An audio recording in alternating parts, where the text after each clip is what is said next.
Hey,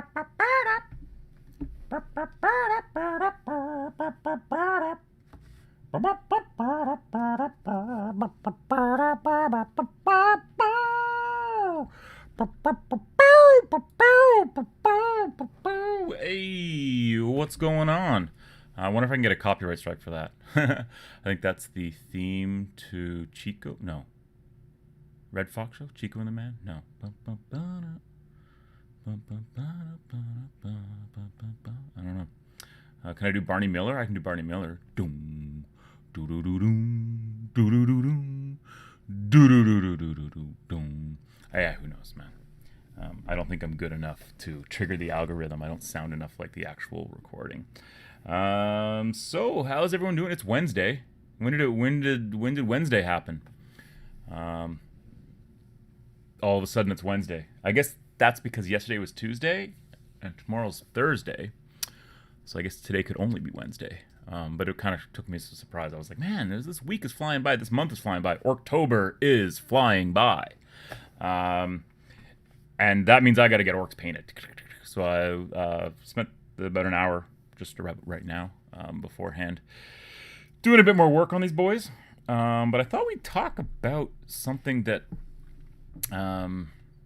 you should aim for to get a strike for every stream. Tyler says in the chat, yeah. Only by using my voice though. I should only try and let's see. What's like the song that I could capture? I don't know. Let's not go that way. Oh, I gotta put my. It's ORKTOBER after all. I need my ORKTOBER necklace over my glorious Hawkwind shirt, which you can't really see, but there's boobies on this shirt. So I guess it's not a shirt I can wear to work, right? Who works though? Yeah, man. Interesting fact about this shirt. I bought it because I was like, hey, I want a Hawkwind shirt. Because that's why you would buy a Hawkwind shirt, because you want one. Because I love Hawkwind. Maybe I can get a Hawkwind strike here. I've got a silver. How about I am the center of the universe? Or sing the sultry sounds of the Eternal Chronicles. You're listening to the sultry tunes, the sounds of my voice as my webcam gets out. Yeah, so and that's the first upgrade. Will be buying a proper webcam as opposed to using this old iPhone and some random app that I'm sure is just eating away all whatever it can. It's an old phone, doesn't matter. There's nothing on it. Yeah. So it's ORKTOBER. I got orcs painted. What was I? I was talking about something. I was going somewhere with this Hawkwind shirt. That's right. I was going somewhere with this Hawkwind shirt. So yesterday I mentioned that I was going off to do some training with a friend of mine, some physical training, because I'm trying to get my shit together. And the most important aspect of getting my shit together right now is getting my weight under control. I've been overweight most of my life, most of my adult life. I wasn't an overweight teenager. I started to become overweight in my late teens, essentially when I returned from school. I went to boarding school. So when I returned from that, and when I was about 17 or 18 years old, I started to put on weight, and it just sort of happened throughout my 20s. I biked a lot, so I was generally in good health. But then I got into my 30s, and then it just kind of got out of control, and I was, to be honest with you, I was up around 300 pounds. I was probably over 300 pounds at some points. I don't weigh myself. The only way I know that I'm losing weight is how I physically feel and how many times I have to take my belt in order to cinch my pants. I come bike and hammer. Well, that's the plan, Tyler. I got a bike from an old friend, and actually a guy who I used to bike with back in the 90s gave me his old Rocky Mountain hammer. Funnily enough, the bike's called the Rocky Mountain Hammer. It's like a 1993 frame, and it's got mostly 1993 parts. It needs a complete massive overhaul. There was a time in my life where I could probably fix up that bike, but what I actually want to do with that bike is turn it into kind of a little road bikes. I used to ride road bikes with the real skinny tires. I used to have an 18 speed that street bike, road bike. But I actually prefer the layout of a mountain bike in terms of how the frame is laid out and how. But I'll usually run it with like rain tires or like semi slicks. I've run slicks before, and you need rain gutters, or else otherwise you can't ride in the rain on a bike with slicks. I remember the first time I ever saw slicks on a mountain bike. The tire said "Fat Boy" on the side, and they were so slick. They were just the slickest. There's no way. But that's kind of the bike that I always used to ride back in the 90s, was a mountain bike converted into a road bike. I called it like a curb hopper, right? Because it was a bike that you could basically take anywhere. It wasn't the fastest bike on the road because it wasn't a road bike. You didn't have these skinny little tires and stuff. It was still a mountain bike layout. I just found that I was able to control better. Anyways, we're talking about bikes. We could talk about Space Orc bikes. They don't have pedal power. They're powered by, well, they have a box, and then they throw a bunch of nuts and bolts and squigs and maybe a snotling into the box, and then they say, that's an engine. And because they believe it works. So yeah, that's how Orc technology tends to work a lot. There's some great write-ups in the Orc Rogue Trader books. The Here We Go.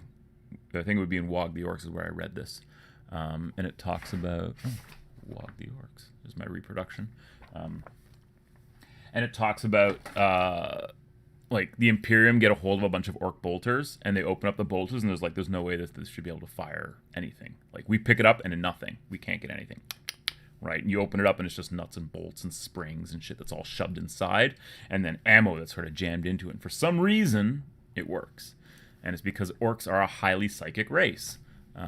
So they because their combined Wa belief that their war machines will function, they function. And that's not to say that like mech boys don't have a purpose, because they're the ones who sort of oversee the mass illusion of Orc stuff working. That's all good. So let's see. Wider tires are a thing now. Roadies will run 25 to 30 millimeter tires over skinny ones. Yeah, well, I mean, and that's because riding in the city, honestly, because I lived in the city my whole life, and I've always ridden a bike in the city. Up until the last 15 years, I pretty much stopped riding a bike when I got married, oddly enough. But riding my bike around the city in those times, you want something that's agile, and you want something that has grip, and you want something that you can hop curbs with, and you want something that doesn't, and those skinny little road tires that a lot of guys ride around on. To me, it just, you never felt agile enough. You never felt like, you want something that's like halfway between a mountain bike and a road bike, right? And you want that like street cruiser. You don't want a BMX unless you're doing BMX tricks. But anyways, we're back to talking about bikes. Tyler, you and I can talk about bikes later, because that's my big project for the winter, is to restore this bike. And then that probably means taking it to a bike shop and having them restore it, because what I actually want to do with it is, there's a lot of stuff I want to replace on it. I may try and source all the parts on my own and just do it myself. The shock absorbers that are on it are probably like 20 years old, so I imagine they're completely shot. So they're not shock absorbers now; they're shot absorbers. The saddle's nice, actually. It's got a suede saddle on it, which I didn't think you would have, but it's a nice saddle. So I could, and the stem, like a lot of the stuff is good. Like it was a good bike at the time. However, it's a 25-year-old bike, roughly, a little bit more than that. So I could do most of it myself, honestly, because Tyler, I've taken bikes apart before and fixed them. I used to tune my own bikes, so I have my confidence that I can do it. It's whether or not I find the impetus, the motivation, and the time to actually do it. Right, that's the problem. So if I can focus myself onto doing it, then I'll do it. But chances are, it's the same thing like moving. Like, you get to a point in your life where you just pay people to move you. I can't, there were times where it's like you get your friends and you buy a case of beer and you order some pizza, and they come over and they help you move, right? I used to do that all when I moved around the city in my 20s and stuff. That's what I would do. And then I hit a point where I was just like, do I want to impose on my friends like that anymore? Because you get to a point where you just can't impose on people, and people just don't have the availability, right? So I took a shower right before this, and my hair is drying, and I'm like, ugh. Anyways, new shampoo. Leaves me long and luxurious. Build a bike November on the Eternal Chronicles. Yeah, well, it's probably like a build a bike January sort of thing. I've got the bike. I just have to buy the new parts for it and figure out. I think, like, do I still want a shock absorber on the front? Do I need it? I've generally had hard forks. The frame itself is very good. There's one little dent in it, but I'm not really concerned about it. It's a chromoly frame, so it's not any newfangled carbon fiber or aluminum. Not that aluminum's new, but it's not an aluminum frame. It's a chromoly frame, so it's a very strong frame. It's a Rocky Mountain. It's in 1993, it was the king shit of mountain bikes. So I'm really happy, and it was my friend's bike that he used to always ride it when we were riding together, and I had a Barracuda, and then later on I had a Kona, but it was the Barracuda that I would ride around with him mostly on, and his bike was always so nice, and I used to ride it. His bike, the other thing is that it's got Shimano Dior gearing on it. I'll probably end up having to replace all the brakes and all the gears. It doesn't have disc brakes. It's actually set up for just regular old style pulley brakes, because it predates disc brakes on bikes, really. I think disc brakes were a really new thing at that time. They were probably really rare and very expensive. It could probably be converted to disc brakes, I assume, especially if I put a new fork on it, right? The back of the bike is all one piece. There's no rear shock absorption or anything. It's a good solid bike. The rims and the spokes all look good. The fork, or the handlebars and the neck, the seat stem, and the seat itself are all good. Probably have to replace the seat at some point, but it seems like it's in really good condition. It's a suede seat. It looks really nice. I haven't ridden it because there's no air in the tires. And so I sort of just pushed it home from his place out in the beaches, took it home on the streetcar on the subway with my kid. Yeah, I know mountain bikes are crazy these days. I've looked. So Orcs. Yeah, you're right. Let's get to Orcs. Because that's all I'm doing is talking about bikes, which is odd for me. But I did do some exercising yesterday because I think what I was talking about was this Hawkwind shirt. To bring it all back around. Anyways, so I've been wearing 2XLs. At some point I was wearing 3XLs. Generally right now I fit into an XL. However, this Hawkwind shirt is a large. And I haven't worn a large this millennium. I haven't worn a large probably since the 90s. Extra larges, yeah, but a large. Now, that's not to say this shirt necessarily fits me. It's still a little tight. But it's kind of a milestone because if you guys follow Kafka Dosadi on Instagram, or even, no, I think I did it was on the Eternal Chronicles Instagram. I had a shirt that I bought in Japan in 2005 with Astro Boy on it. It's a red shirt with a lenticular Astro Boy, and then like all like his like stats and just cool information. And I bought that in 2005, and that was a Japanese XL. Japanese XL is probably just a slightly bigger than this, which is a UK large, because I had to order this shirt from the UK. I don't know. To me, it's just a thing. So Tyler wants me to paint. All right. I guess I should do that because that's kind of what I do, right? So let's get over to the master shot here. And we got a little Orky sitting. He's near the red dot, the big red button. What is the push? The big red button. See, I bet I could play Golf Rockers on the stream. I bet they wouldn't strike me because I don't think they're you showed it off a couple weeks ago. Cool. See, I don't even remember.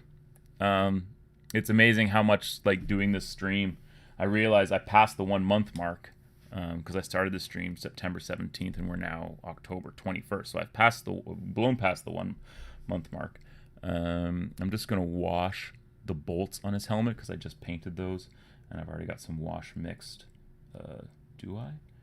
It's actually drying up a bit. It might not be enough. So let's make a bit more. So this is the dark tone and the strong tone mix, and generally it's about a 50-50 mix.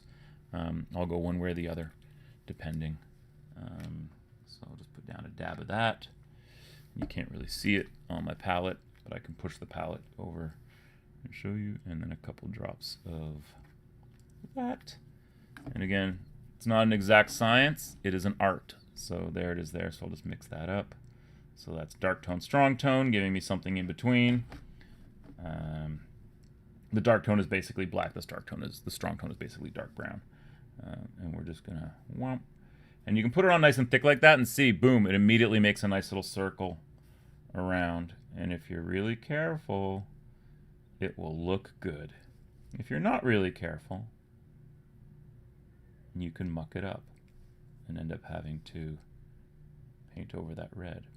But that's what I'm going to talk about today. And that was why the slideshow had my Age of Sigmar Iron Jaws in it, because I'm going to be painting this red today on the stream for you. So let's see, how's that looking. I love that helmet. I love the little pointy helmet. It looks like a gnome's helmet. It's great.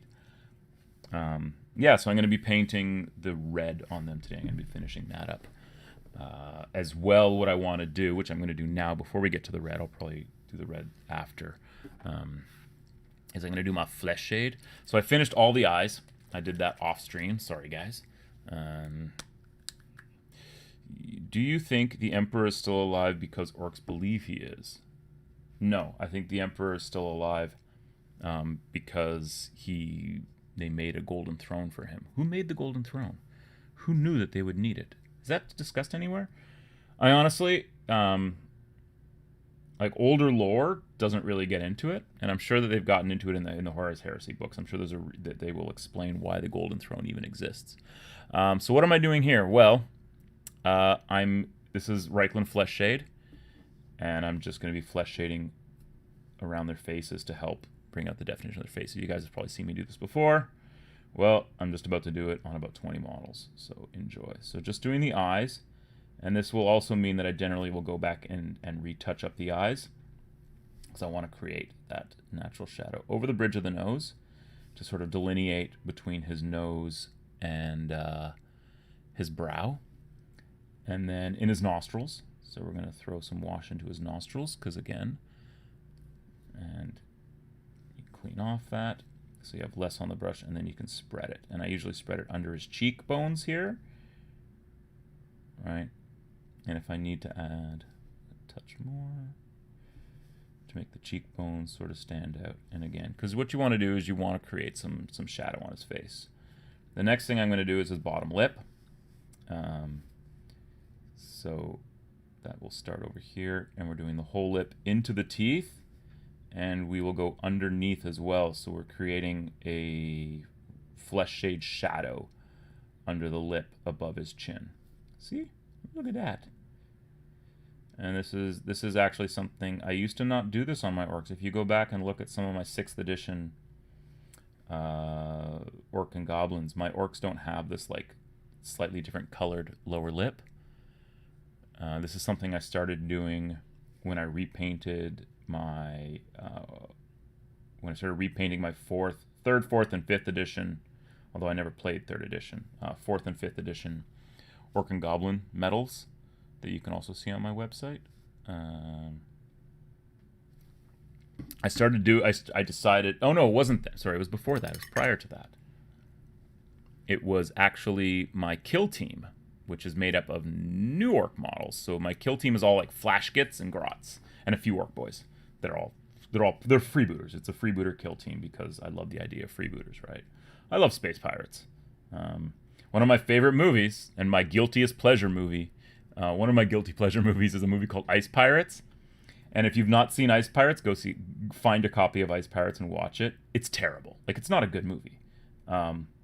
It's a science fiction spoof comedy that came out in the mid-'80s. And it shows that they're kind of banking off the success of Star Wars, obviously. Not like Star Crash or what's the other one? Battle of the Planets. So maybe, yeah, but not like those did cash in on Star Wars, like those Roger Corman films that cashed in on Star Wars. But this is a bit later. Kind of in the vein of Spaceballs. Like, Spaceballs came out, I think, a couple years... It came around the same time. When was Spaceballs? Was Spaceballs 86? Like, Spaceballs is just a satire and a spoof, right? More spoof than satire. Ice Pirates is a comedy. Hey, it's got Ron Perlman in it. And I love the film. Ice Pirates is awesome! Breeding so you can see. Oh, man. Yeah. And my buddy Nico might be in the chat. I forced him to watch that movie when we were adults because I loved it as a kid. The funny thing about that movie is we went and saw it as part of a double feature. And it was like when my family, like my whole family, would go out to see movies together. And we'd go see double features.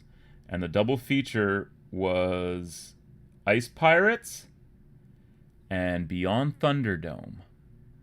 I feel like it was Beyond Thunderdome, but may have been something else. If those movies came out in the same year, when did Thunderdome come out? Because I saw Thunderdome in theaters. That was 83. No. Fuck. Anyways, I don't know. Anyways, we saw it a double feature. Saw it with my grandmother, and there's a lot of sexually suggestive content in Ice Pirates. I mean, one of the like B plots is space herpes loose on the ship. And they look like little bugs, like it's like an Alien ripoff, right? They're like little bugs and they're called space herpes. And there's tits in it and stuff, right?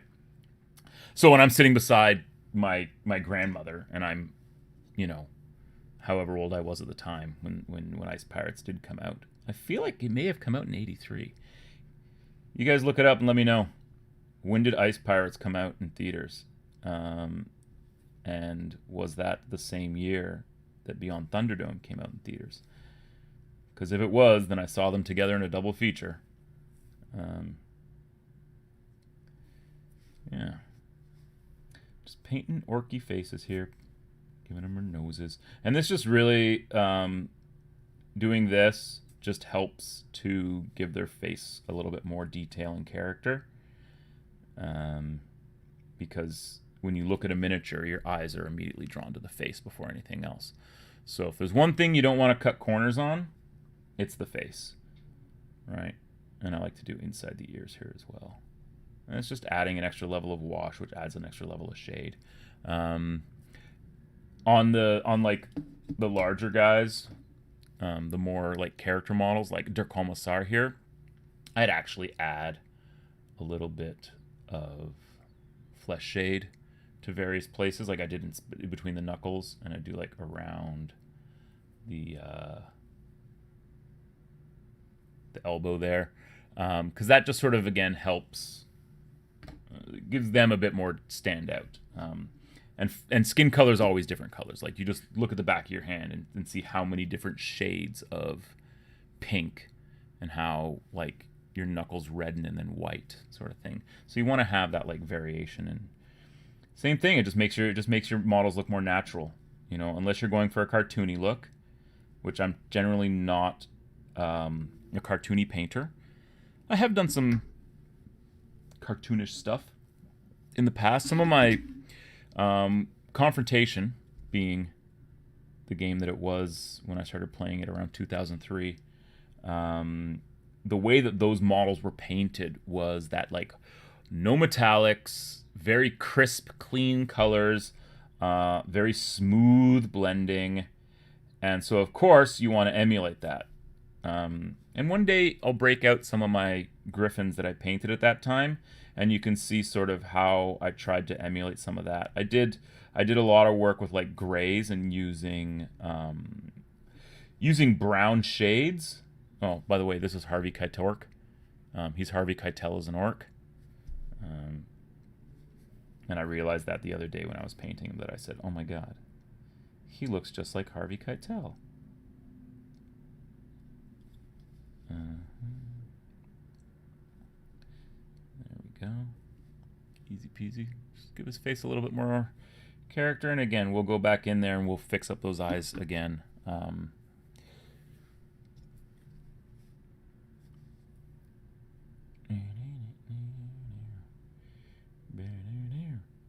So what was I talking about before I got distracted by Harvey Keitel orc? We were talking about Ice Pirates, how much I love that movie. Yeah, it's just, so that goes into sort of like why my love of 40K and my love of like the less, like my favorite 40K setting is Necromunda. My second favorite 40K setting would be probably the 54mm Inquisitor game. Not because of the models, not because of the game, but because of the clandestine cloak and dagger-ish aspects. Cloak and Dagger, now that's a great movie. Aspects of the setting. Like, I love that whole, like, everything you've been told about the, like, there's that first page that has that big introduction. It's like, everything you've been told about the Inquisition is a lie, right? The Inquisition are not, like, the protectors of humanity. They're not, you know, and there's this like millennia long secret war that the Inquisition has been engaged with internally, right? You've got this internal war going on between the Puritans and the Radicals, and then you've got like all the different factions and then the sub factions and stuff, like the Thorians who all like followed Sebastian Thor, and then and then I think was the Thorians were the ones who just basically wanted to bring back chaos because they figured that they can control it. I think because there was in the subsection of the Thorians was the Herosians, who were like actively trying to resurrect Horus to be the new emperor, and I just love that idea that you've got, because I love conspiracy theories, like, I was a big Alex Jones fan before he actually became a serious person, I should say I was an Alex Jones fan when he was indulging in the realm of like Illuminati and like Masons and secret societies and like infiltrating Bohemian Grove to see the cremation of care rituals and stuff like that. Like, that shit was just fun and funny. And then 9/11 happened. And then he got way deep into that because he, like, whatever we can say about whatever he said about that. And I got, I had parts of my life derailed by getting into sort of conspiracy theories and stuff. And it's more just as like a passive interest in like, what do people believe and why do they believe it, and how much of it ends up being true. Because one thing, I guess, maybe I shouldn't talk about Alex Jones on YouTube, because maybe if I say his name, I trigger the algorithm and they send the black helicopters. The last thing I'll say about AJ is there was a lot of stuff that he turned out to be right on. Like, we got to give it up to him for that, right? Like, there's a lot of stuff that he was right on. He was talking about Epstein decades. He was talking about him back in the late 90s, early 2000s. Or maybe sometime in the 2000s he was talking about him. I think maybe the first time he got arrested, when he was in Florida and he was like under like the loosest of house arrests. And he was right, and then so you kind of start to wonder, well, okay, well, what else might he be right about? And then he starts talking about things that greatly hurt people. And I think that was where he went wrong, was that he was fine as long as he was delving into the realm of the silly, and he wasn't calling out the types of people who probably shouldn't have to endure something like that, right? Like anyone who's lost a child. If you spew nonsense 24/7, 365, some of it's due to be right. Okay, but that's like saying if you put 1 million monkeys in a room with 1 million typewriters, they'll write all of Shakespeare. It's like a broken clock is right twice a day sort of thing. Like, okay, but he was talking about this stuff, and it's not about, the quantity of the nonsense he was spewing, of which I'm sure that there was plenty, but that there was legitimate things that he was discussing that, weren't really getting mainstream media attention. But I digress.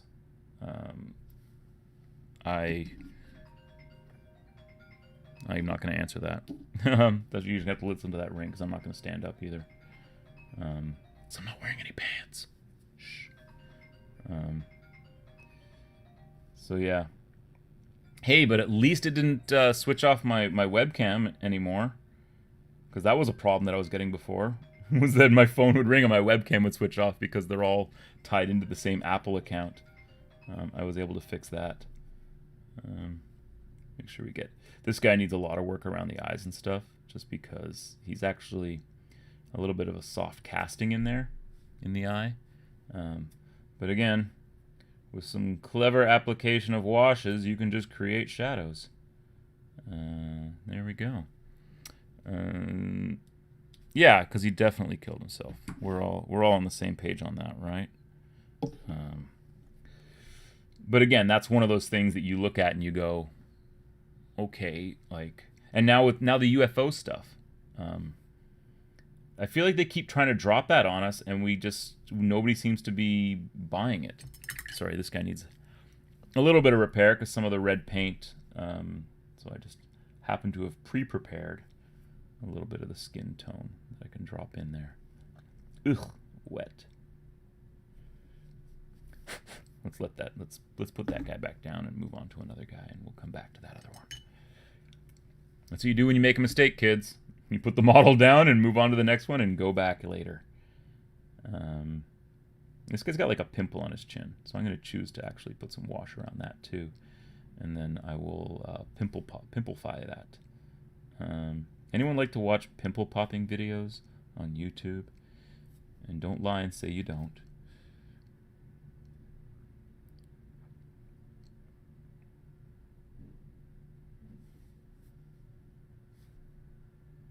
So let's see what else we got. Ice Pirates, yeah. Okay, so yes, the Thorians believe the Emperor will be reborn. Right, okay. See, it's been a while since I've read my Inquisitor lore. And I got a Black Library Inquisitor book that I've never seen before. Maybe we'll talk about that another day when we talk about the Inquisition. Because the Inquisition was one of those things that I really latched onto in Rogue Trader. Because, again, I was always into, like, secret societies and whatnot. Sort of stuff. So this is the kind of thing you put it between the fingers. And but I'm just trying to do faces on these boys. Yeah, I really latched onto the Inquisition stuff, and I really love that setting. Again, not as much as the Necromunda setting, and that's why I think I kept trying to... Like, they did that. They did Inquisitor 28, which was basically taking the Inquisitor setting and putting it using Necromunda, using basically a modified version of the Necromunda rules. Hey, look, it's that guy's twin. I got a heavy bolter. I got a bolter. Other than that, we're pretty much the exact same model.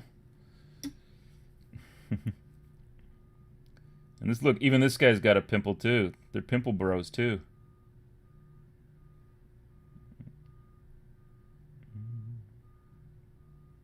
This guy, you can only see one of his eyes though, because he's got a... Oh, he doesn't have a targeter. This guy's got a little targeter going on. And I got a third variant of this too, with a flamer. Although the original, I think I said this already, the original catalog says orc with a las gun. I'm like, orc with a las gun. Well, and there's an interesting subject that we could sort of broach, is the changes in orcs over the different editions. So like the orcs in Rogue Trader, and then what they started off was... Inquisitor and Deathwing were great books. I have the original GW Deathwing book. I have Ignorant Armies, Deathwing, and Drakenfels. So I have those, and you know the ones I'm talking about, the paperback ones that they sold at GW when they were first published, with the really cool, like, funky covers on them. I need to get a copy of Inquisitor. I should try and find one at a used bookstore. They tend to be harder to find, but I would love to get a copy of Inquisitor, because that was actually, I've read it, and it's actually a ridiculous book, and there's so much in it that would be considered like anathema to 40k lore now, you know. But you realize like that was when the lore was really juvenile, and I don't mean like juvenile like it was immature. Well, it was immature. It was juvenile in that it wasn't what it would become in like, you know, late Rogue Trader, Second edition, which really is where you had a lot of that lore codified, and especially for like successor chapters of Space Marines. And so, but to bring it back to Orktober, I was not really a fan of the second edition Space Orc Codex, or the second edition Orc Codex, because at that point they were just called Orcs. They weren't called Space Orcs. I didn't really like... So the Orcs that came in the second edition box set, where you basically got 20 Orc Boys and 40 Grots. In the old days, you would never field Grots in those numbers. Like, the way it works in Rogue Trader, so in the Here We Go era Orcs, you can take any number of Grot squads, and they can be any number of Grots. You can just have a bunch of random single Grots running around if you wanted. And I've said this before, that their rules are essentially they mimic the nearest Orc Boy unit. So the closest Orc Boy unit within 6 inches of them, they have to stay within 6 inches of an Orc Boy unit. They do whatever they do. So if the Orcs run, they run. If the Orcs move and shoot, they move and shoot. If the Orcs charge into close combat, they charge. If the Orcs break from close combat, they break. And Grots were really like, they were a servant race. The Orcs did all the fighting because that was what Orcs wanted to do, right? Like, what else Orcs want to do? They want to fight, right? They've really got a one-track mind. And the Grots were just sort of like, they would piece together whatever they could in terms of weapons, which is why they were always armed with blunderbusses. And they would follow the Orcs out onto the battlefield and basically just try and stay out of the Orcs' way, but like do their part, right? So that's kind of what Grots were like. And then when second edition came along, all of a sudden you've got 40 plastic Grots in the starter box, and Grots now become this like meat shield, like this essential Orc tactic where the Orcs will hide behind the Grots to advance up the table and hope to engage in close combat. And they kind of because, and then if you look at the Goths that they released, they were all bolt pistol close combat weapon. They all had that bolt pistol and that axe. So yeah, so that they kind of, and if you look at the army list in the Codex, they kind of changed the way that the clans work. There's less, like, you don't pick a clan generally. I mean, you still can. You can still theme the army any way you want. But it doesn't really affect the way you build the list. And in fact, the lists look more like an amalgamation of clans come together. Kind of like what they did with Chaos, right? You used to be in Realm of Chaos, you used to build a warband, and your entire army would be serving that, whatever that god is, right? You wouldn't have mixed armies, and you wouldn't have unmarked guys, right? Like, you wouldn't have like armies that weren't worshiping a particular god. They changed that in the 5th edition Chaos book, where they sort of said, okay, well now you can have like Slaanesh guys working beside. So in 1.5 you can get Super Grots. You can get Super Gretchen. In the Freebooters book, I was looking at it today, you can, if you take a Renegade Runt Master, who's basically like the souped up runt herder, but he gets kicked out because he loves his runts too much. So he's basically a renegade. He's a freebooter runt herder, and he can have other runt herders with him, and they can get Super Grots and Super Snots. So Super Grots, and I think they're even called Super Grots. So Super Grots, they just have slightly better stats than regular Grots, and they can actually get some equipment and stuff. Sorry, let me paint on camera. How about that? That's probably how that works better if you're painting on camera. But yeah, so so that was the thing, is that in 2nd edition they did things like Blood Axe Commandos are essentially a creation of 2nd edition, of how do we represent Blood Axes in 2nd edition. Well, you figure out sort of like their thing, and you amplify that, right? So Death Skulls became Death Skull Ludas, who in subsequent editions would just be called Ludas. They would lose the clans altogether by like 3rd and 4th edition. The clans really only existed in name, right?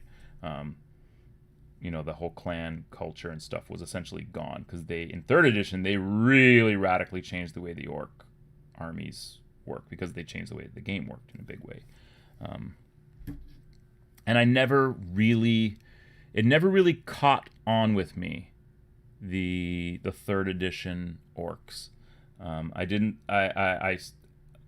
had orcs at that time, and when the fourth edition Orc Codex came out, the one where I think it was around 2000. I don't know. It's the one where where they released the truck and the new bikers and whatever. Again, not the biggest fan of like those kind of woggy orcs. I much prefer the clan orcs, which is weird because these are not clan orcs, but these are my favorite orcs. Are these like classic space orc raiders? I just like the idea of them being like they can be anything now, right? Like these guys can be from anywhere. They're panzorks, so they're all like in gray armor and you know, I can give them little half tracks. I've got a ton of what do you call them? What's that game? Bolt Action. So I have a bunch of like 28 millimeter German half tracks models, and I kind of want to convert them to be rhinos for these guys. I thought that would be a really cool idea. Take those half tracks and orc them up, because I have a bunch of them, and I'm probably not going to finish that German bolt action army ever. So why not use those tank kits that I have? And that's kind of the DIY spirit of Rogue Trader too, right? Yeah. So this guy's got like a weird eye thing going on over here. I don't know what happened to his eye, but I just decided to make it so that he only has one eye. I think there's a minor miscast in there, so I just only painted one eye on him. Oh, they built this ship Titanic to sail the ocean blue, and they thought they had a ship that the water wouldn't get through, but the good Lord raised his hand, said the ship will never land. It was sad when the great ship went down. Well, it was sad, so sad, it was sad, so sad. It was sad when the great ship went down. Uncles and aunts, little babies lost their pants. Is that how the song goes? That's how it goes now. It was sad when the great ship went down to the bottom of the sea. All right. I think that is all of them. So let's take some stock here for a minute of all these orcs. I got two over here and a few over here. So let's take a look at some of these guys. Figure out what. So I got to do their teeth, their face. So I got to go back in, do their teeth, and do their eyes again. But you can see how that wash really helps bring out the character in the thing. So conclusion value, it was definitely mixed cultures in second edition. Yeah, well, I mean, like I said, if you wanted orc boys where the entire squad had plasma guns, you bought Bad Moons, right? There wasn't. They had like Bad Moon squads. They had Blood Axe squads. They had, you know, certain squad and each one would have their own little like tick, but it was never like you would take all of one, right? You really wanted to mix it. And I kind of like doing this army as a Blood Axe army is really out of convenience for the way that the list works, and the way that these models look, right? They don't really fit in. They don't really fit in Goth. They don't fit in. You could say they're snake bites maybe because they're so, you know, whatever. But I'm never a big snakebite fan. Although, when it comes to this, I showed this off yesterday. I'm really just hyped to paint it, which is the Super Cyborg. Where you at, Super Cyborg? There's his head. Just fantastic. And I was looking on eBay for some of the second edition Perry snakebite knobs on boars. And I found a blister. The old Cyborgs with the wheel on the back. Those models I just think look ridiculous because they've got two front hooves, two front legs, and then they're just wheeled on the back. This is the best Cyborg. This is the Super Cyborg is by far the bomb. Because I figured, well, you know, maybe I could do him as like a renegade mob. But if I was to do this as a renegade mob, I need 5 knobs. I need 5 knobs, 5 Space Orc knobs on boars. So I got to figure that out. If I'm gonna actually use this. This is 1991. Look at that. That's late. That's late because most of these guys are. I believe their tabs say they'll say 89 for some of the early ones, and then most of them say 1990. So this is, I didn't realize this was 91, so this was 2 years before. So it probably would have come out in 92, which would have put it out right before spring of 93, which is when 40K came out. 40K second edition came out. Cool models. The gyro stabilized mono wheel. I have a few bionic bits from that era. And this is the other thing that I'm really hyped, just because I love the idea of it.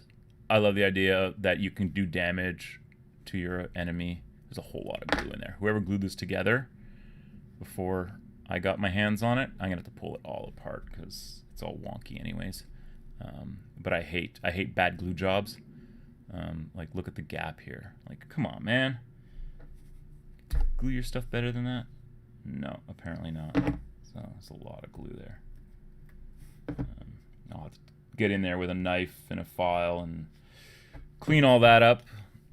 And then here's the rider for the Super Cyborg. Is like, look at that gun. And he's totally a snake bite. You can tell on his legs especially. And he has to be a snake bite because only snake bites can ride boars. So yeah, so if I can get my hands on some of those second edition Perry Cyborgs, basically 5 of them I need to use as knobs for a renegade warband. I can even put a mech boy. I could have like a mech boy or a pain boy on a boar. And I get one of those that I saw. And so, long story short, they go for silly money right now on eBay. So that's out of the question. And I'm not there yet. Like, I'm still painting these guys. I got a ton of these guys to do, so I don't need that. This was a impulse, not an impulse, but like I got to get it before someone else gets it, right? You don't see a deal like that come along every day. So yeah, so let's just take a look back at how these guys are curing up, and then I think what we'll do is we'll get onto that red. Faces look pretty good. You know what we'll do before we do the red? Because this is always the most exciting stuff to do. Is I'm going to paint all their teeth. And it's not teeth, it's teeth. Cyborgs and gyro stabilized mono wheels. I have, since we're on the subject, I think I can reach in and grab it without too much trouble. This is another thing that I randomly acquired in a lot of this stuff. That's all this box is. It's just Random Acquisitions, the box. Welcome to Random Acquisitions, the box. Please enjoy your stay, because this is all what I call my Phase 2 stuff, a lot of this. Although these grots aren't. These grots aren't. These grots are Phase 2. These grots are Blood Axe grots. And you can tell the difference because of... Where is it? Ah, there it is. Behind these, under all these grots. All right. Let's get that back out of the way. I hope you enjoyed that. So there are the telescopic legs, I think. And it even says on here, it says telescopic legs. So that was a Orc Bionic bit you could get. And here's one of the torsos that they gave you to use in case you didn't have a different torso. But these were purely like mostly conversion bits. And they did do and I believe this one will probably say 91 too. Yeah, so this is all late stuff too that he did.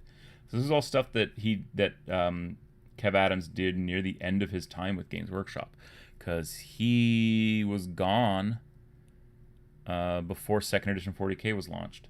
He was no longer sculpting for them, and it was the Perrys that were doing the orcs at that time. Here's another Random Acquisitions box. This is stuff that I've either had for decades or, like this Runtbot. Oh, Runtbot. Acquired in lots recently.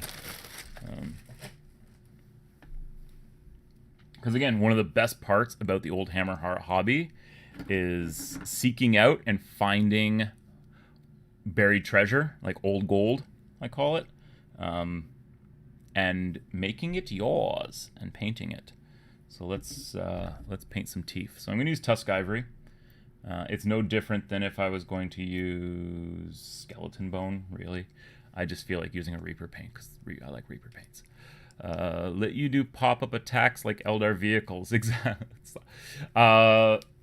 If my buddy Nico's in the chat, I don't know if he is, but if he is, I almost made him rage quit 2nd edition 40k because of my jet bikes and their pop-up attacks. I'd put them behind a building and then pop them up and shuriken catapult a squad off the table, and then they'd drop back down. And you couldn't do anything about it. And it was the stupidest, lamest thing because I wasn't flying them anywhere. I was just using them to pop up, shuriken catapult a unit off the table, pop down.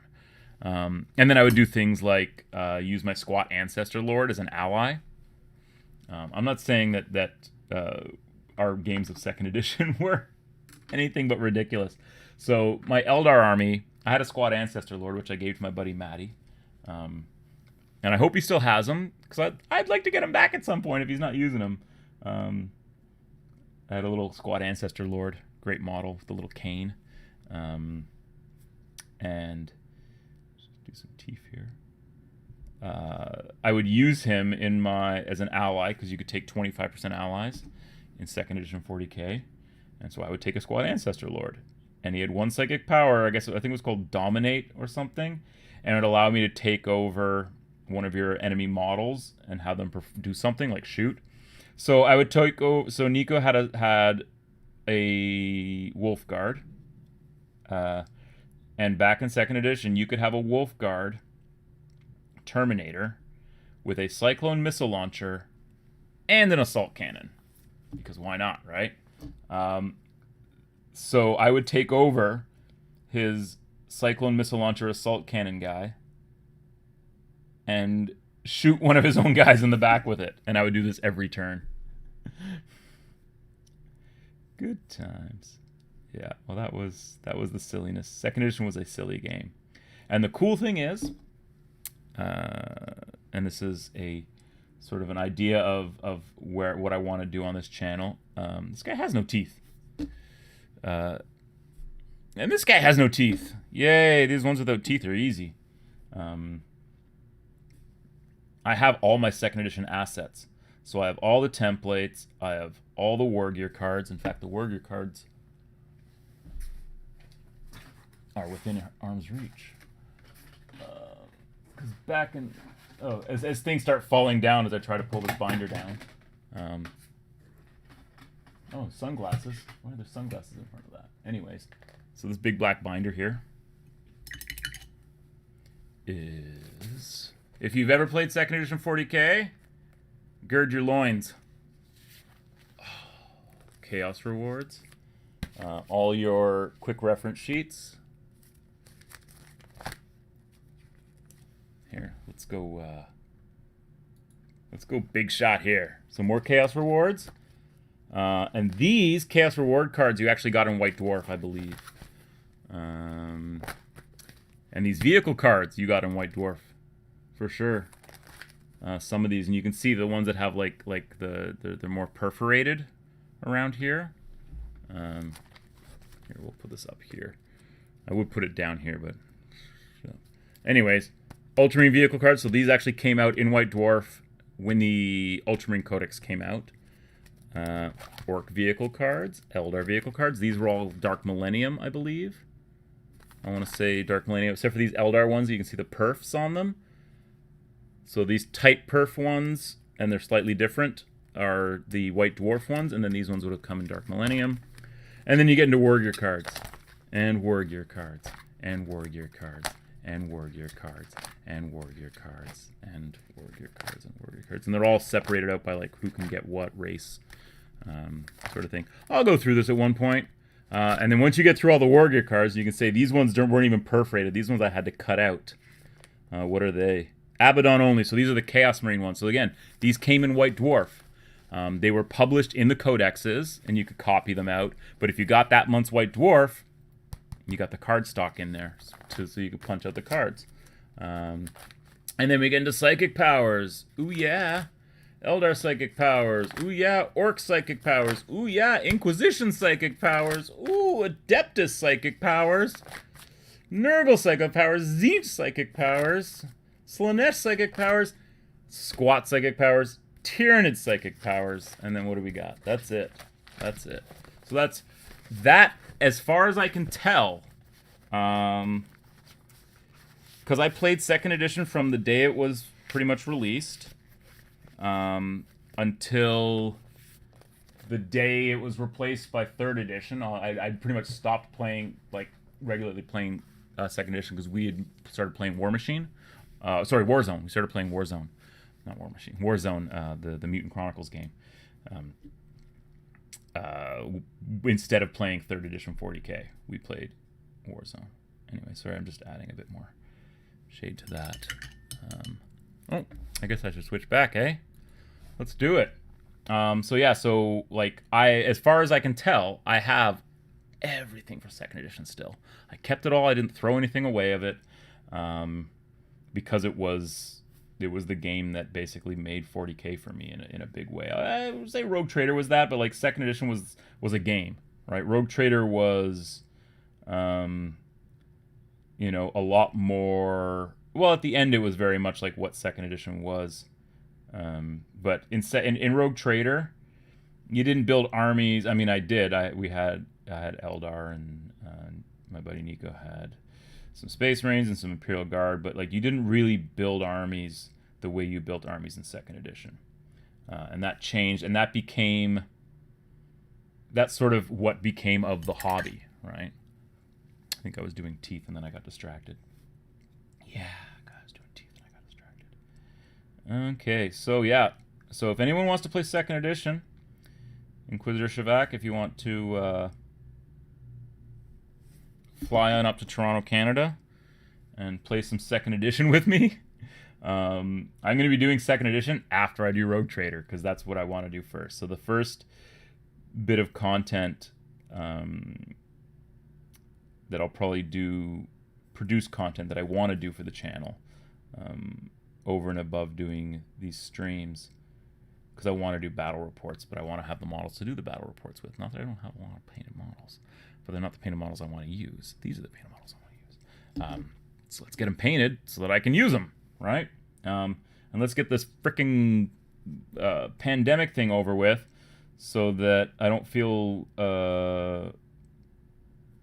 like a lout thinking about having people over to my place to play games. I don't know, it's just one of those things, right? It's like none of us have been able to really do much hobbying in 2020. I mean, to some extent, but also to some extent, no. This guy has no teeth. And this guy sold all his teeth, although you can see the teeth in there, but maybe we'll just leave it all blacked out. For you, Tyler. For you, I'll leave it for you. Old Gummy Joe. Sold all his teeth to buy some gold pants. Isn't that the story of everyone's life? Selling your teeth to buy some gold pants. I think there's a metaphor and a lesson to be learned there. I would love to, but wife and 3 kids make it so funds get allocated to other things. Of course they do. That's just life. Such is life. We can't all be Jeff Bezos. I mean, really. I think that's kind of the lesson of capitalism, right? We can't all be billionaires. The whole point of capitalism is that there's only a couple of them that actually get to, It's a club. What is it? George Carlin said? It's a big club and you ain't in it. It's the same club they used to hit you over the head with. Carlin was a prophet. There we go. Paintin' teeth. Such is the life. The Orc Master General. Ugh. Well, that's gonna need some work. That was a mistake. That was too much paint.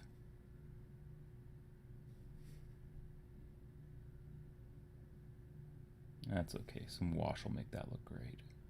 I just got to make the rest of the teeth around him that bright now so that it doesn't look totally off. Ooh. Smiling Jim DeGrits. Anyone know who that is? Come on. Was it smiling or laughing? Laughing Jim DeGrits? Smiling Jim DeGrits? One fake internet point to anyone in the chat who can tell me who that is without looking it up on Google. Was it said some Tom Waits quote the other day who was like, we no longer live in an age of wondering because we have, you know, access to the sum total of human knowledge in a handheld device, you know, that, you know, so we no longer wonder about things. So I wonder, you know, like what, how long a swallow can remain in flight, you know, for, without having to land. And you would wonder that. And you wouldn't know. The only way you could really find out was to ask someone who knew, or to go to a library and look it up in an encyclopedia. And now, if we wonder, 30 seconds Google search. And now you know that they can stay aloft for 15 months at a time. They do everything in the air. They sleep, they mate, they eat, all without landing, all while just flying. You should look that up. Don't take my word for it. That's the other thing. There's far too much taking of people's word for things these days. Yeah, back in my day, we didn't take anyone's word for anything. We went to the library and we looked it up. Yeah, well, we have a device that we carry around with us at all times that, you know, literally allows us to access the sum total of human knowledge. And what do we do with it? Watch guys paint orcs. Yay!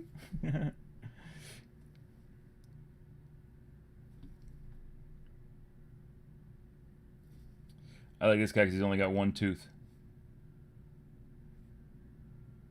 I like that. I like one tooth.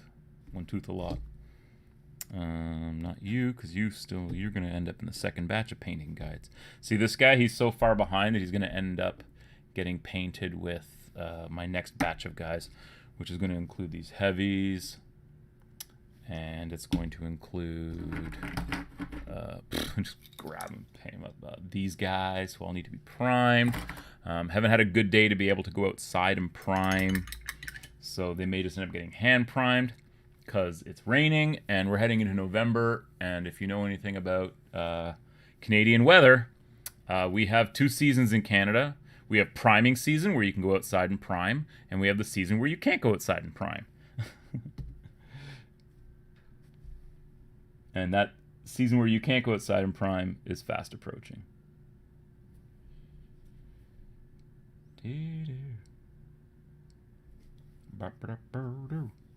Everybody likes painting orc teeth. It's very exciting to watch, I am sure.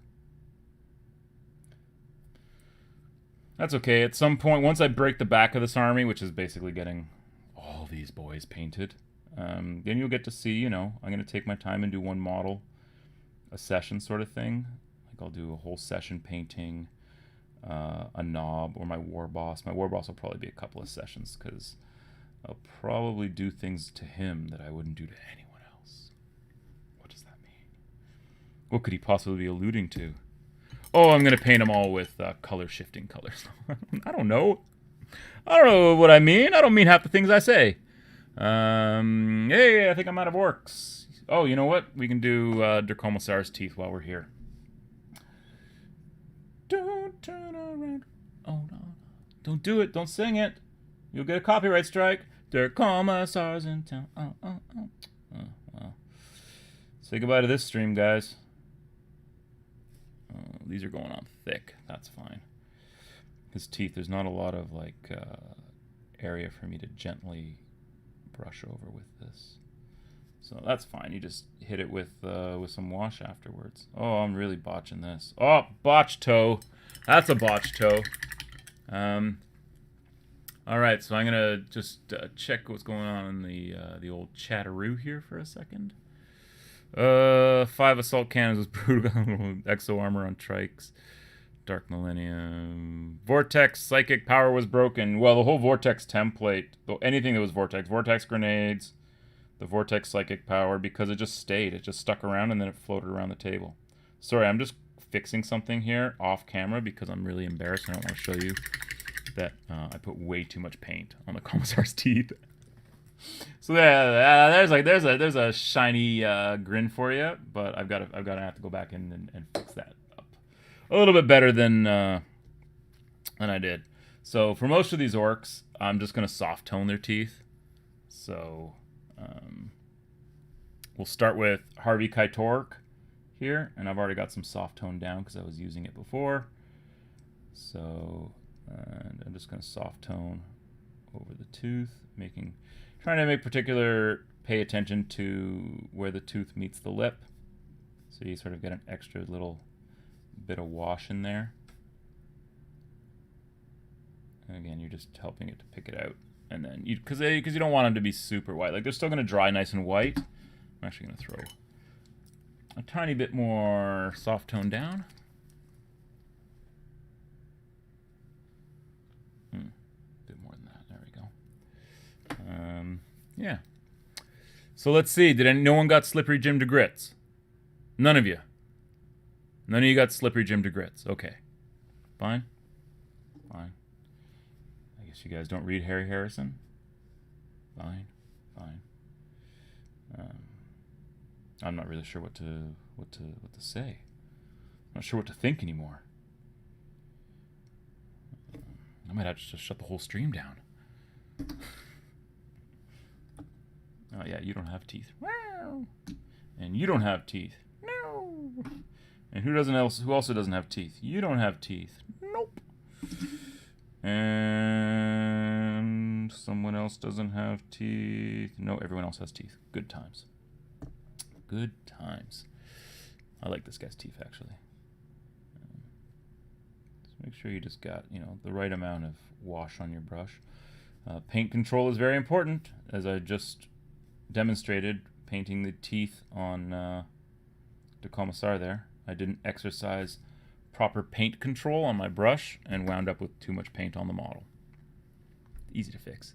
Do the proper Warhammer thing and say you bought the ticket on the used. You bought the ticket on the used shelf. Honest. Huh? Do the proper Warhammer thing and say you bought the ticket on the used shelf. All right. You gotta explain yourself, Tyler. That doesn't make any sense to me. What's that? To lead us, to play us out? Okay, we'll do it live. Goddamn thing sucks. That's my, who's that guy? Or Bakken? What was his name? Goddamn. It's the Fox News guy. Inside Edition. That was his like schlocky tabloid show. Shit, what was his name? What is his name? That's for Inquisitor buying a flight. Oh, I get it now. Do the proper wording and say you bought the ticket on the used shelf. Okay, I get it. I get it now. You kind of gotta like... You kind of have to circle around twice for that joke to make sense, but I do get it. When you read chat backwards and out of order, things don't make sense. Hey, I don't read the chat backwards and out of order. I try to start from where I last read.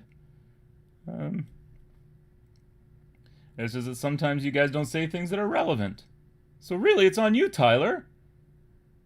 You gotta ask yourself, why do you suck? That's the best host of a live stream is one who verbally abuses his watchers, ensures that they remain watchers.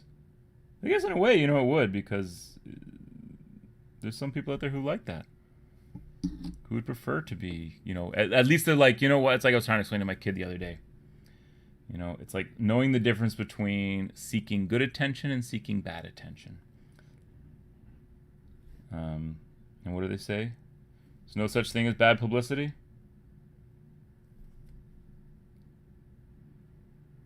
And I think in the Howard Stern documentary, there's a famous scene where they're going over like his ratings, and they're like, the average Howard Stern lover watches the show or listens to the show for 40 minutes a day.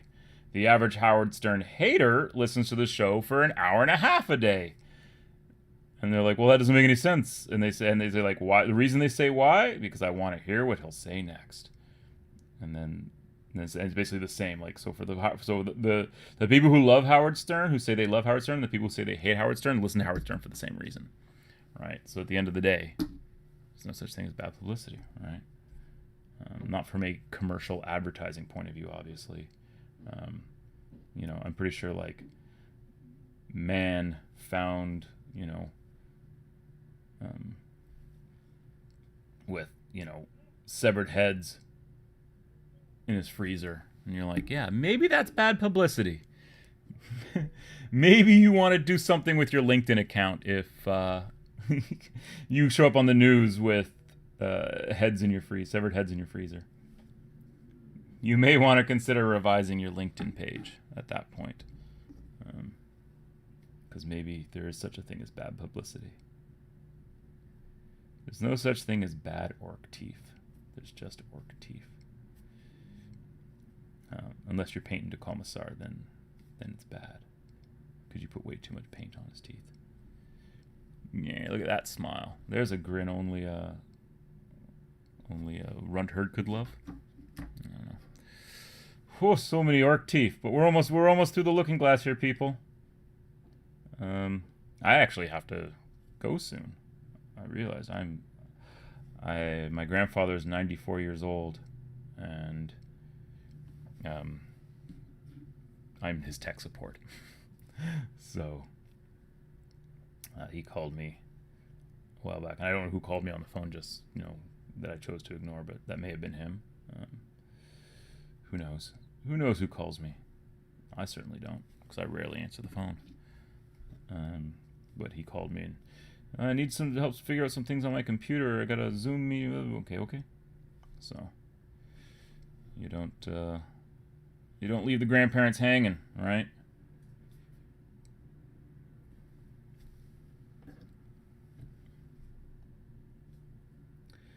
Doo-doo. Whoop-a-doo-doo. So we may not get to the red today. But that's fine, because we're painting teeth. Teeth gotta get painted. And other than that, I mean, these faces are done, so I'm pretty happy with where we're getting to. The shadow knows. Who knows what evil lurks in the hearts of men? The shadow knows. Don't hit me up with old-timey radio drama trivia, because I will destroy you. X-1, Harry Lime. Suspense. Stories written to keep you in suspense. Right up to like Fibber McGee and Molly. Yeah, that's a deep cut. Amos and Andy, that's a deep cut. And I wonder if you can even get Amos and Andy anymore. I used to have cassette tapes filled with old-timey radio shows because I had a problem when I was younger that I couldn't sleep without like noise. I had bad insomnia, and the only thing that cured that insomnia was listening to old-timey radio dramas. Seemed to help. Seemed to actually get me to sleep. So I was like literally raised on radio shows from the 30s, 40s, and 50s. Yeah. So that probably says a lot about me, actually. So I'm going to tell you Slippery Jim DeGritz, Harry Harrison, Stainless Steel Rat. All right? None of you got it. Y'all suck. Do better next time. Okay. Some of them want to be the shadow knows. So on that note, guys, I didn't get to the red today, but let's look at my oh yeah,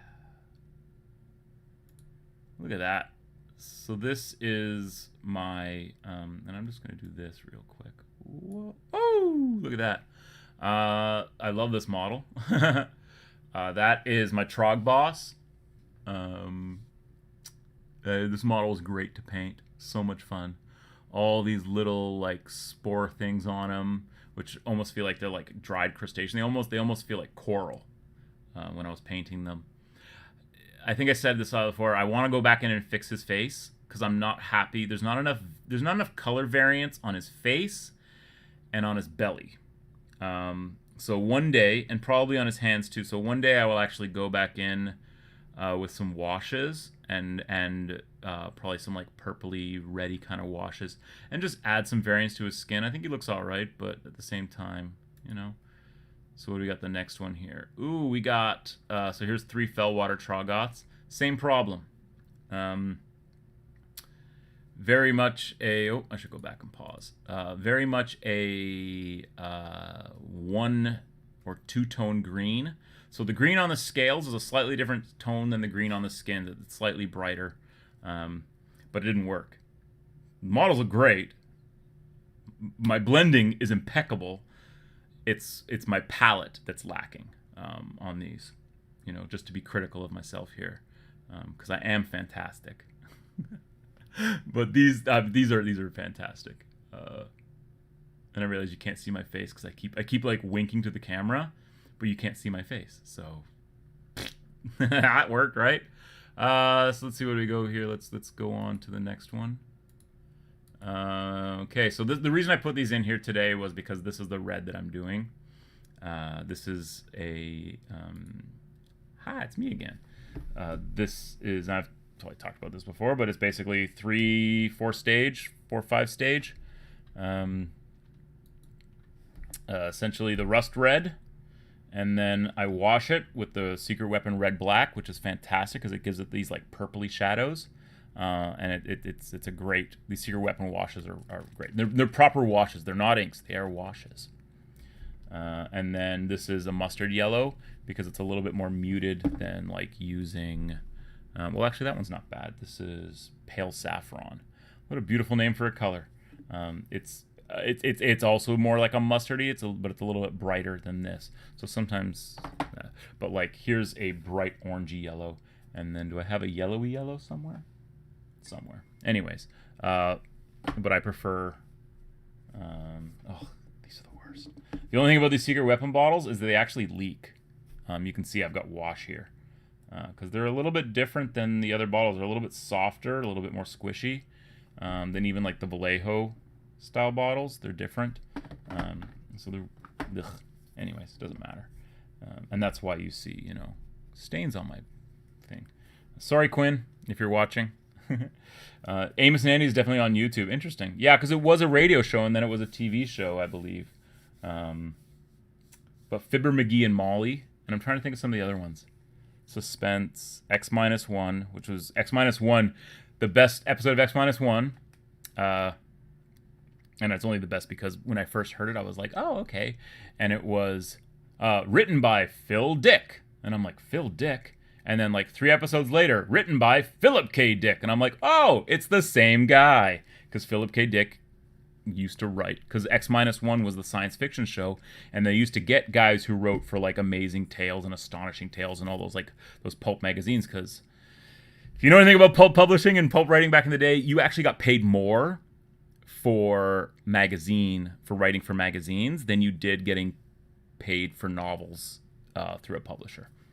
So that's why a lot of like, so let's take a big one and we'll talk about the big guy here. You can see the painting right here, kind of, Elric of Melniboné. He started as a series of short stories that Michael Moorcock wrote for fantasy magazine or fantasy and science fiction magazines, like pulp magazines. And then he compiled it all, rewrote it so it all made sense in some ways, and then published them as novels. And they're more like novellas. But anyways, we'll do that on like a Saturday art show, or maybe we'll do like a Sunday literature show or something. Because one of the things I do want to do as content for the channel is talk about old pulp novels. Because every time I go to a used bookstore, I'm amazed by how many of them how many there are that I've never heard of. And yet I know that I've read a lot of science fiction, and yet there's still like, you know, so much out there. I bought a book the other day, Gore or something, Gore of the Universe or something. And there's a whole series of books. And I think the one I bought was like book 3 of like the 5th cycle. So there were like 21 books in this series, and I'd never heard of the author before. And the guy at the used bookstore and I were chatting, and I was like, yeah, I've never, like I know a lot of, pulp sci-fi and pulp fantasy writers, But anyways, and he was like, yeah, it's a great series. You should read them. You'll like them. If you like, if you like Heinlein and Herbert and Harrison. So those are my 3 H's. Heinlein, Herbert, Harrison. Those 3. And then, you get into some of the other, like so many, like Poul Anderson. Fantastic stuff. Pierce Anthony. Lloyd Alexander. So these are guys that I read when I was a kid, when I was like, a young adult to teenager. This was my basically after I finished reading Encyclopedia Brown, and then like Sherlock Holmes rewritten for young adults. So they took out all the opium use and everything else, took out all the morbidity and just left like, it's just Hound of the Baskervilles. Anyways, that's another show. That's a show for another day. So look at these Iron Jaws. They're so cool. So that's the red I'm going to kind of go for. It shows up way better on the Iron Jaws because of the way their armor is. Like they in the background, if you read about their armor, they put a big sheet of metal over their shoulder, and then the other orcs will come up and punch it to shape. So like their armor is shaped by hand, right? Because they don't really have blacksmiths. They take the metal from elsewhere and appropriate it. So these are my Iron Jaws. So this is my big unit of 10, and I realized I did it backwards. The unit of 10 should have had the 2-handed weapons that have the longer reach, and the unit of 5 should have had the double-handed weapons, which will be probably the next picture. No, the next picture is my giant. I think I've talked about him. Really nice skin. No washes on that skin. That skin is golden triad. So golden skin, golden base, whatever. That's not it. That's fair skin, and that is elf flesh. Anyways, the gold skin triad, and it's just all blending and highlighting up, and you can see like the streaks and stuff. And it's funny because I was gonna go back and like weather him further and put like rashes and gunk. He's a giant. Like he sleeps in the mud. But the skin looks so good. I couldn't bring myself to do it. I was just like, just leave it. Just do some tattoos. Here's some Ard Boys. Good old Ard Boys. They're the coolest. So these are the black orcs that basically lasted from the thing. And you can see the red on here will look closer to the red that I'm going for on these guys, because this is more of a rounded red and it's not that bashed metal. The cool thing about that bashed metal look, though, is that let's see what we got next here. There you go. So here's the unit of 5 that I had. Is that with that secret weapon wash, you can see the shadows on the way that the armor is bent and crooked and comes to sort of a points on it. It makes the shading and the highlighting an absolute pleasure. And painting this army was an absolute pleasure. And I'm going to go back and I'm pretty much done with all the Iron Jaws stuff. There's like nothing I have to finish painting for the Iron Jaws side of things. But I have a grand army of destruction for Age of Sigmar. So whenever I get around to doing Age of Sigmar again, 2022, whenever the 3rd edition of Age of Sigmar comes out and they fix a lot of the problems of the game, they fix a lot of I don't know. I have my issues with the game, but at the same time, it's a lot of fun. But at the same time, and there he is, the boss. So this is the last thing I painted. So I broke the back of it. So I painted all the infantry, all the cavalry. So where are the cavalry? There, the cavalry. So the Gorgruntas, and then painted all the characters. And then the last character I painted was the big guy himself. Right here. Boom. Look at that. And I replaced his hammer. That's an Ogren hammer with some pieces of Iron Jaw armor bits glued on to sort of make it look. And I think what I want to do, I'm probably going to wash it with a green wash because I want it to look like a big piece of like warp stone or something, because it's supposed to be a magic item. I don't even know if you can get the magic item anymore because I don't know what the state of the game is right now, but it was a magic item that I was able to get at one point. And I love how he's chained on to this guy, and he just hangs on for dear life. Because I don't really think the way that the wings on the what are they called? Gormalas, whatever they're called. I can't remember what they're called now. The new wyverns. The new wyverns. Yeah. Anyways. Oh, and there's Grandma. Spelled Granmaw. Ma. And she's got some sloppy floppers there. And this is a Trish Carden sculpted model. Just a glorious model to paint. So much fun. You can really get into it with like blending, dry brush blending, which is a thing all to its own. And then washes to sort of, add some tone. You can't really see with this photo. I should take some better photos from different angles so you can really see just how good a painter I am. Just to be a conceited dickhead for a minute. Sure, why not, eh? Everyone else is. And there's my Mega Boss. So he led the army until the other Mega Boss got painted. And then we're back to Old Troggy. So there we go. I think I'm going to call the stream there because we are at 1:30. So that's an hour and a half, kids. I'm going to go help my grandfather figure out how to use his computer. And go for my afternoon walk. And do some squats, because that's basically that's what I'm doing right now. Is I'm just squatting all the time. The guy who I was my trainer who did my personal assessment, we just sort of talked about like what my goals are and stuff. That's what he told me to do. Just squat, and he showed me how to properly squat. Proud chest, keep your neck straight and down, and basically try and keep your heels on the floor is the trick, and get your ass as low to the ground as possible, keeping your heels on the floor. And it's funny because yesterday when I first started, I couldn't squat for shit. And then by the end of the day, I still couldn't squat for shit, but at least I was going a little bit lower because it stretched out. And I think it's one of those things where it helps to really stretch you out. Before, we get into powerlifting, and as my daughter calls it, she said, "Oh, you're going to be a gassy muscle man." I said, "That's right, I'm going to be a gassy muscle man." I don't even know what that means, but she does. So, all right, kids. So let's call it there. Let's say that is the end of the stream. And I will see you all on the Flippity Flop, which is tomorrow, being the Thursday show. Thursday's a big day. Why? I don't know. I like Thursdays. Me and Thursdays have always gotten along. So until then, I'll see you back here. Same orc time, same orc channel, same trolling time, trogging time. All right. And on that note, adios, amigos.